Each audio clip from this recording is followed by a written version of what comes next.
بتا رہا ہے یہ کس کے الفاظ ہیں؟ الفاظ مبارکہ ہیں. اللہ کہہ رہا ہے یہ کہ میں نے تمہیں پیدا کیا ہے، کیونکہ خالق اللہ ہے، اسی نے پیدا کیا ہے. وہی کہہ رہا ہے کہ تمہیں اور جنوں کو اپنی عبادت کے لیے اور بندگی کے لیے پیدا کیا ہے. تو جو وہ بتا رہا ہے جو اس کائنات کا خالق ہے، وہ بڑی ہستی ہے، تمام اتھارٹی اس کے پاس ہے. وہ کہہ رہا ہے کہ تمہیں اپنی عبادت کے لیے پیدا کیا ہے. وہی اللہ جو ہمیں زندگی، موت، رزق، صحت، عزت، دولت، اولاد، مال و متاع، غرض تمام ضروریات کا پورا کرنے والا ہے. پھر جب مالک وہی ہے، ہماری ساری ضروریات اللہ پوری کر رہے ہیں اور اللہ ہی سے ہمیں سب کچھ مل رہا ہے. سانسیں بھی اللہ کی دی ہوئی ہیں، زندگی بھی اللہ کی دی ہوئی ہے، یہ اولاد بھی اللہ کی دی ہوئی ہے. اسی لیے تو دیکھیں، ماں کے پیٹ میں بچہ ہوتا ہے اور ماں کو پتہ نہیں ہوتا کہ یہ بڑا ہو کر کیا بنے گا، انجینئر بنے گا، ڈاکٹر بنے گا، نہیں پتہ ہوتا. اللہ جانتے ہیں یہ کیا بنے گا. کیوں؟ کہ وہ اللہ کا خلقا ہوا انسان ہے، اللہ نے اس میں روح ڈالی ہے، اللہ نے اس کا جسم بنایا. تو یہ حق کس کو پہنچتا ہے کہ ہمیں کون بتایا کہ ہمیں زندگی کیسے گزارنی ہے؟ وہی جس نے ہمیں پیدا کیا ہے، وہی جس نے یہ ساری نعمتیں ہمیں نصیب کی ہیں. وہی اللہ ہم سے کہہ رہا ہے کہ تمہیں بندگی کے لیے پیدا کیا ہے. اسی طرح نماز میں ہم دہراتے ہیں ایاک نعبد، ہم تیری عبادت کرتے ہیں. اور عبادت میں لفظ عبد آتا ہے، یہ اس کا مادہ عبد ہے. عبد کا مطلب ہوتا ہے غلام، اور غلام کا مطلب ہوتا ہے 24 گھنٹے کی ڈیوٹی. غلام یہ نہیں کہہ سکتا کہ سردی میں، چٹراتی سردی کے اندر میں کیسے کھڑا ہو جاؤں، میں تو مر جاؤں گا. کھڑا ہونا ہے کیونکہ آقا کا حکم ہے اس کے مالک کا. لیکن یہاں جو اللہ کا غلام ہے وہ اللہ کی محبت سے سرشار ہونا چاہیے، اس سے احساس ہونا چاہیے کہ وہ کتنی بڑی ہستی ہے اور کتنی مہربان، کتنی شفیق، کتنی رحمان، کتنی رحیم ہستی ہے. تو جب اس سے محبت کرتا ہوں اور اس کی اطاعت کرتا ہوں تو مجھے انعام و کرام کی بھی کتنی اللہ کی طرف سے عنایت ہوگی. اور پھر اب جب ہم نے کہا کہ بندگی کے لیے پیدا کیا ہے، عبادت کے لیے پیدا کیا، تو میں نے اسی وقت کہا تھا کہ غلط فہمی پیدا ہو جاتی ہے کہ کہیں ایسا تو نہیں کہ 24 گھنٹے جائے نماز بچھانی ہے اور اللہ اللہ کرنا ہے.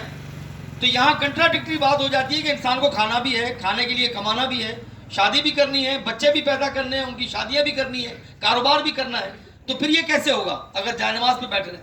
تو بھائی جائے نماز بچھانی ہے، اس میں تو کوئی شک نہیں، لیکن 24 گھنٹے نہیں. اس لیے کہ اللہ رب العالمین نے جو دین ہمیں عطا کیا ہے وہ انتہائی جامع اور فطری دین ہے. فطری دین کیا ہوتا ہے؟ ہماری ضرورتوں کو اللہ کو پتہ ہے کہ یہ بندے کو کتنا ٹائم دین کے لیے دے سکتا ہے، کتنا ٹائم بچوں کو اس کو دینا ہے، کتنا ٹائم دینا ہے. لیکن یہ سب کچھ جو بھی کرے گا، یہ سب میں عبادت میں کیسے اس کے بدل دوں گا، یہ ہمیں سمجھنے کی چیز ہے. روزہ، نماز، حج، زکوٰۃ، یہ تو خاص اللہ کے احکامات ہیں اور خاص عبادات ہیں. لیکن عبادت تو 24 گھنٹے کرنی ہے. روزہ تو سال میں ایک دفعہ رکھنا ہے، 30 دن کے لیے رکھیں گے. حج زندگی میں ایک ہے. زکوٰۃ رمضان میں نکالنی ہے، سال میں ایک دفعہ نکالنی ہے. تو 24 گھنٹے پھر عبادت. تو بہت سارے معاملات اللہ کے حکم کے مطابق کرنے سے اور اللہ کے نبی صلی اللہ علیہ وسلم کے سنتوں کی پیروی کرنے سے عبادت کا درجہ حاصل کر لیتے ہیں. اب ذرا غور کریں، ہم سب کے جیبوں میں ایک نوٹ تو پڑا ہوگا، کسی میں 2، کسی میں 10، کسی میں 50 نوٹ. اور ان پہ کیا لکھا ہوتا ہے کہ رزق حلال عین عبادت ہے. یہی ہوا نا؟ تو جو شخص حرام کمائے گا اسے کیا ملے گا؟ گناہ ملے گا. یہ عام سوال کا جواب ہے، جس سے بھی پوچھیں گے کہ بھائی جو حرام طریقے سے کمائے گا اسے گناہ ملے گا، تو جو حلال طریقے سے کمائے گا اسے کیا ملے گا؟ ثواب ملے گا. تو اس کا مطلب عبادت ہو گئی نا، اس کی، اس کے حصے میں ثواب آ گیا نا. اور اسی طرح حضور صلی اللہ علیہ وسلم نے فرمایا کہ نکاح کے بعد مرد اور عورت جو تعلق قائم کرتے ہیں وہ بھی ثواب ہے، کیونکہ اللہ کے حکم کے مطابق نکاح کرتے ہیں. وہ خفیہ طور پہ نہیں کرتے، اعلانیہ کرتے ہیں. صحابہ نے عرض کیا یہ تو بندہ اپنی فطری ضرورت پوری کر رہا ہے، تو پھر بھی ثواب ملے گا؟ تو اللہ کے نبی صلی اللہ علیہ وسلم فرماتے ہیں کہ اگر غلط طریقے سے کرتا تو گناہ تو ملتا نا، تو اگر جائز طریقے سے کرے گا تو ثواب کیسے نہیں ملے گا؟ اب پہلا معاملہ، بندہ یا عبد ہونے کے ناطے تو عبادت ہو گئی، مگر امتی ہونے کے ناطے شہادت اور اقامت دین کا کام بھی کرنا ہے. ذرا سوچیں کتنی بڑی سعادت عزت کا مقام ہے کہ اللہ کے محبوب نبی صلی اللہ علیہ وسلم کا امتی ہونا، کتنی بڑی شان ہے۔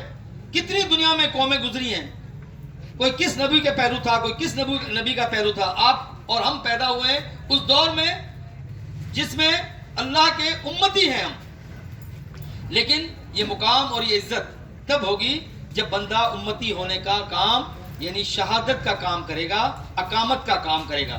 اسی لیے اللہ تعالیٰ سورہ آل عمران میں فرماتے ہیں کنتم خیر امت اخرجت الناس تأمرون بالمعروف وتنہون عن المنکر۔ اب دنیا میں بہترین گروہ تم ہو، وہ جو امت ہے اللہ کے نبی صلی اللہ علیہ وسلم کی حقیقی امت، جسے انسانوں کی ہدایت اور اصلاح کے لیے میدان میں لایا گیا ہے۔ ہمیں میدان میں لایا گیا ہے، میدان میں لایا جاتا ہے بہترین ٹیم کو۔ کتنے لوگ ہوتے ہیں فٹ بال کی ٹیم میں یا کرکٹ کی ہاکی ٹیم میں؟ 10-12 لوگ ہوتے ہیں جو کھیل رہے ہوتے ہیں پورے شہر کی طرف سے۔ ٹنڈو آدم کی ٹیم بنے گی تو 50 لوگوں پہ تو نہیں بنے گی، 11 لڑکوں پہ بنے گی یا 12 لڑکوں پہ بنے گی۔ تو بہترین لڑکے چنے جائیں گے، بہترین آپ کو امت ہم نے بنایا، اللہ کہتے ہیں۔ کیوں بنایا؟ تاکہ لوگوں کی ہدایت اور اصلاح کرو، نیکی کا حکم دیتے ہو، بدی سے روکتے ہو، اللہ پر ایمان رکھتے ہو۔ یہ اہل کتاب ایمان لاتے تو انہی کے حق میں بہتر تھا، اگرچہ ان میں بھی کچھ لوگ ایماندار ہیں مگر بیشتر نافرمان ہیں۔